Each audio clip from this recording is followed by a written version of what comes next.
Hi అండి, నమస్తే. అందరూ బాగున్నారా? ఈరోజు అరటి పువ్వు కూర అండి. సింపుల్గా తయారు చేసుకునే విధానం అండి. ఆరోగ్యానికి ఎంతో మంచిదండి అరటి పువ్వు కూర.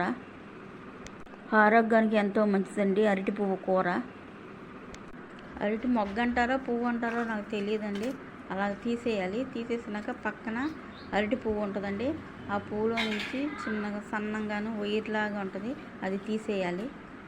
ఆ కాడని అలా తీసేసుకోవాలండి. ఆ కాడతో వేసేసుకుంటే కూర వగరగా ఉంటుంది, కూర బాగోదండి. మొత్తం ఒలిచేసుకున్నాను, ప్లేట్లో పెట్టుకున్నాను. చిన్న చిన్న ముక్కలు కట్ చేసుకోవాలి. దాంట్లోనే వాటర్ పోసుకున్నాను, స్టవ్ వెలిగించుకున్నాను. నీళ్ళు వేడెక్కినాక కొంచెం ఉప్పు వేసుకున్నాను. వాటరు మరిగిపోయింది. చిన్న చిన్న ముక్కలు కట్ చేసుకున్నాను కదా, ఆ ముక్కలు వాటర్లోనే వేసేస్తున్నాను. పసుపు ముందే వేసుకోవాలి, నేను మర్చిపోయాను, ఇప్పుడు వేసుకుంటున్నాను. స్టవ్ వెలిగించుకున్నాను. స్టవ్ వెలిగించుకున్నాక మూకుడు పెట్టినాక చిన్న గరిటెతోటి ఆయిల్ వేసుకున్నాను. ఆయిల్ మరిగిపోయింది. ఎల్లుల్లిపాయ గడ్డగా 4 వేసుకున్నాను.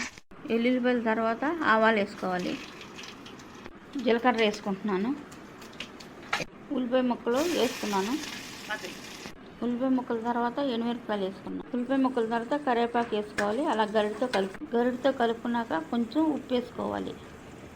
అరటి పువ్వు ఉడకబెట్టుకున్నాం కదా, అది చిల్లి గిన్నెలో వేసుకొని నీరు లేకుండా వేసుకోవాలి. అరటి పువ్వు ఉడకబెట్టుకున్నాక చిల్లి గిన్నెలో వేసుకోవాలి, వాటర్ లేకుండా చూసుకోవాలి. కారం 1 స్పూన్ వేసాను, అదే మనకు సరిపోయినంత వేసుకోవాలి. కారం వేసుకున్న తర్వాత 1 స్పూనుడు పసుపు వేసాను. అరటి పువ్వు కూర ఉడకబెట్టుకొని తాలింపు వేసుకోవాలండి. బంగాళదుంప ఫ్రై ఎలా చేసుకుంటామో అలాగే చేసుకోవాలి. అరటి పువ్వు ఫ్రై రెడీ అయిపోయిందండి.